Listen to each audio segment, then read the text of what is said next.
Una sa ating mga balita, target ng House Representatives na maipasa sa ikalawa at ikatlong pagbasa ang panukalang 2016 National Budget ngayong araw. Ito ay matapos sertipikahan ni Pangulo Aquino ang 3.002 trillion peso General Appropriations Bill bilang urgent.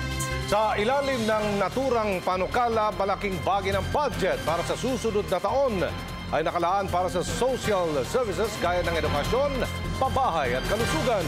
Ayon kay Deputy Presidential Spokesperson Abigail Valte, inisyu ang sertipikasyon dahil batid ng Pangulo na maraming prioridad ang mga mambabatas lalo na't papalapit na ang eleksyon. Si Elena Luna sa detalye. Prioridad ng Administrasyong Aquino ang maipasa ang 2016 National Budget.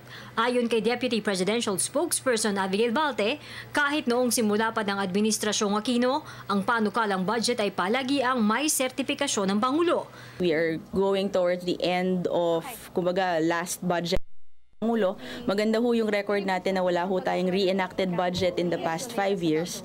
Certified as urgent na ni Pangulong Aquino ang mahigit 3 trilyong pisong budget para sa susunod na taon. Kapag certified urgent ang isang panukalang batas, mas mapapabilis ang pagpasa nito dahil maaaring dumaan sa second at third reading ang bill sa loob ng isang araw. Sa letter of certification ng Pangulo sa Kongreso, binigyang diin ang kahalagahan na agad itong mapagtibay para maipagpatuloy ang operasyon ng gobyerno at iba't ibang programa at proyekto ng pamahalaan.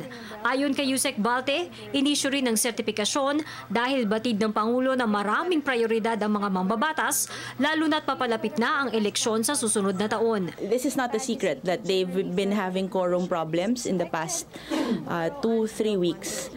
So, isa rin po itong paraan para masigurado, as we have done in the past years, na hindi ho tayo magkakaroon ng reenacted budget for 2016. Sa 2016 national budget, pinakamalaking bahagi o 36%, kalaan sa social services gaya ng edukasyon, pabahay at kalusugan. Ang pambansang budget ay nauna ng sinabi ng Pangulo sa kanyang SONA na isa sa mga priority bills ng palasyo kasama ang Bangsamoro Basic Law. Para sa Telebisyon ng Bayan, Elena Luna.